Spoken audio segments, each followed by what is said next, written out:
Hello beautiful people, welcome back to my channel again. Ngasige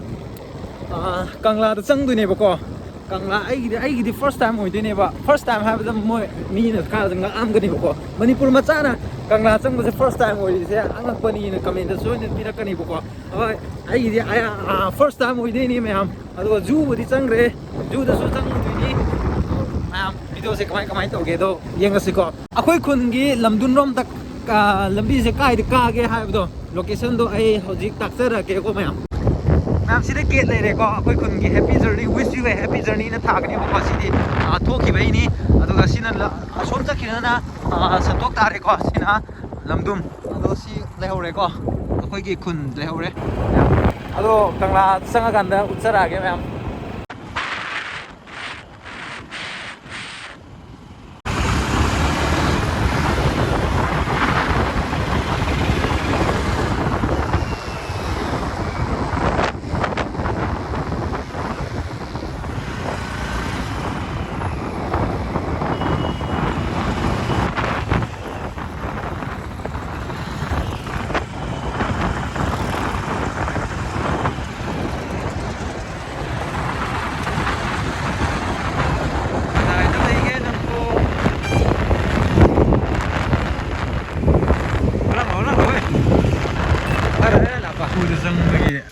ticket kakninga case ta yauktraba koise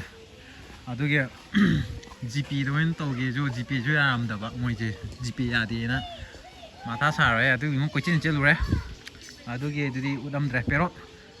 Asian forest tortoise yele tortoise mogi machin jakse sa si yong si dre yong asomda suma yam lei tu holang khorche mo asomda suma cha yam lei ko se tu macha yam da suma cha yam lei ri tu kai nu macha ta si di sida lizard le ko lizard lin so lo mo hum le ko lin je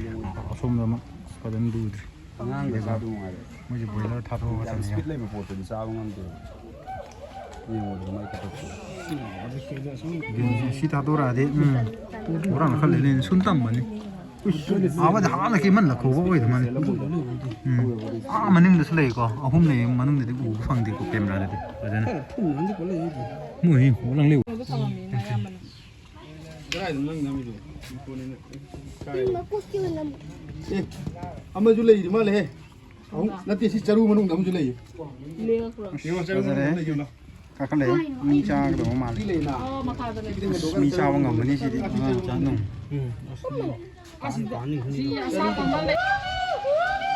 an khong e si di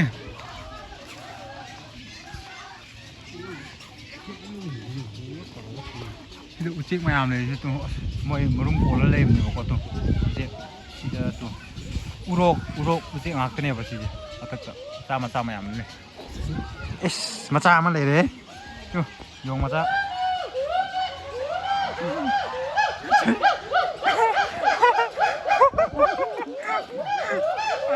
cái này là nung ai cái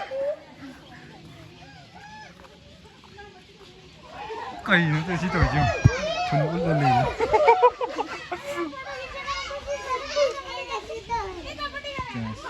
cái đừng ngang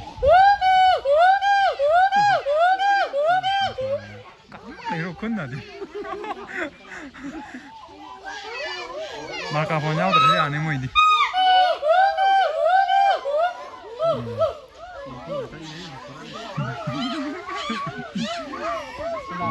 이제 저 우우 떠래.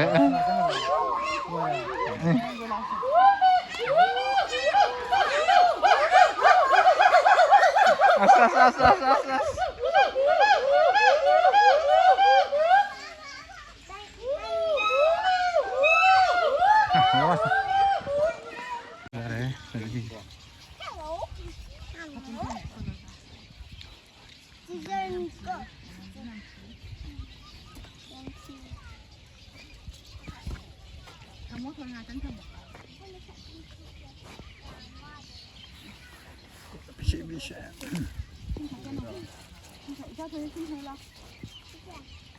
Thì thi faidari hey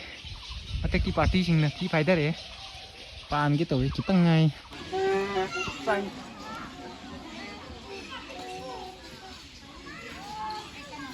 mana mặc lên bàn thế nào mà chắc mana dưới này chứ bằng băng kể cái tao kể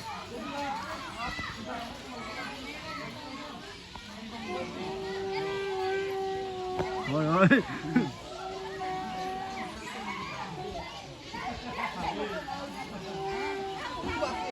chú thấy cái thô lê có gì chú thô lê càng là chẳng gì là chẳng một giờ cái mà ta thì sao mình bắt đầu có chắc không lạc không căng đi vậy càng là sao đâu mà để mà nó chẳng đi vào qua tôi đấy nhìn là gì anh không có nữa đâu càng là nhà mình ta thì sai ấy chẳng có gì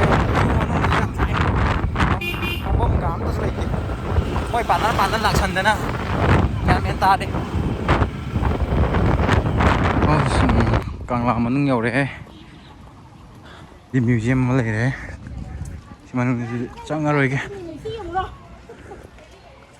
hi mà lấy cô cái hi nữa thì không đi bao giờ mà nung gì đấy cô nung gì lấy vòng ní nữa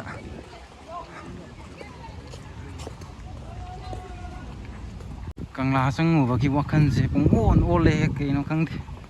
sida pamda ngai ni mai what is now je ngai amane ngai ni sida pamda what is now di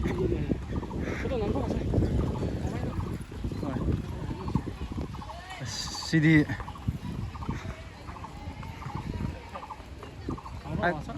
कुछ wow bye अच्छा है कहाँ चलेगा इधर आओ ना पूरा keno ki ahan kita chat puan khut ka pocket ka hapsan dana ko ina keno oi do mal helu kuta tabom idu kuta kai no tak trip mal nu kuta sile nu kuta tak to re na minu kuta ta ba ngai mina si moge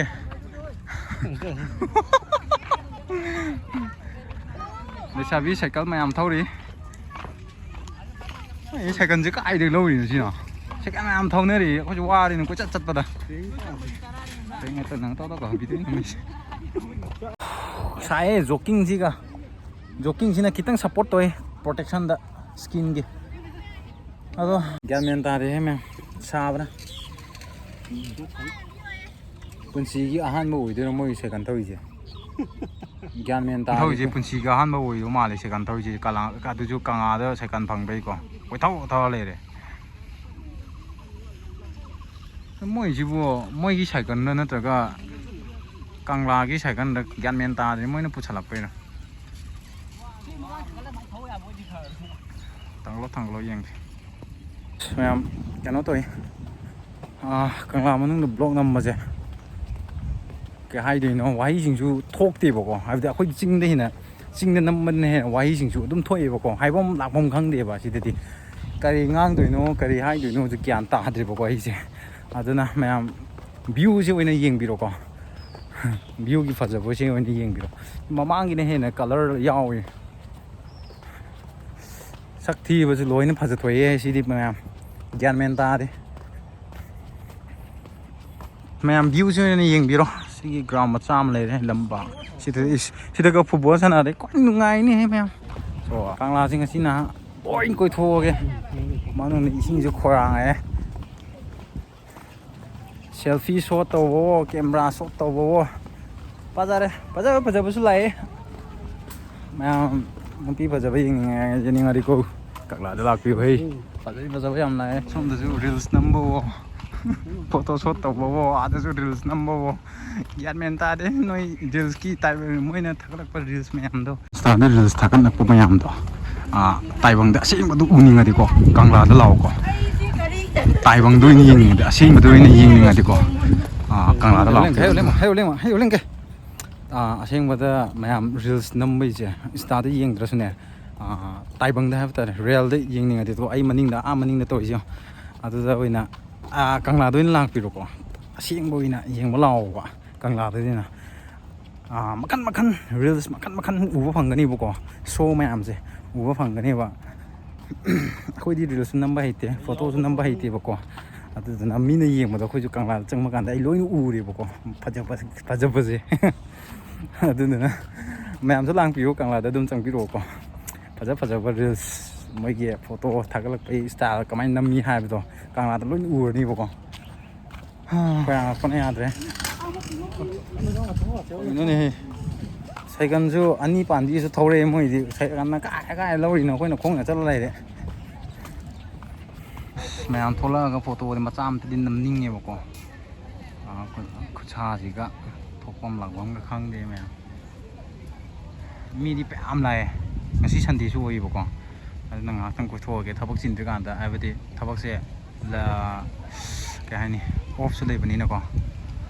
ꯑꯗꯨꯅ ꯉꯥꯏꯍꯥꯛꯇꯪ ꯀꯣꯏꯊꯣꯔꯛꯑꯦ ꯖꯨꯗ ꯀꯣꯏꯊꯣꯔꯛꯑꯦ ꯁꯤꯗ ꯑꯃꯨꯛ ꯆꯪꯉꯦ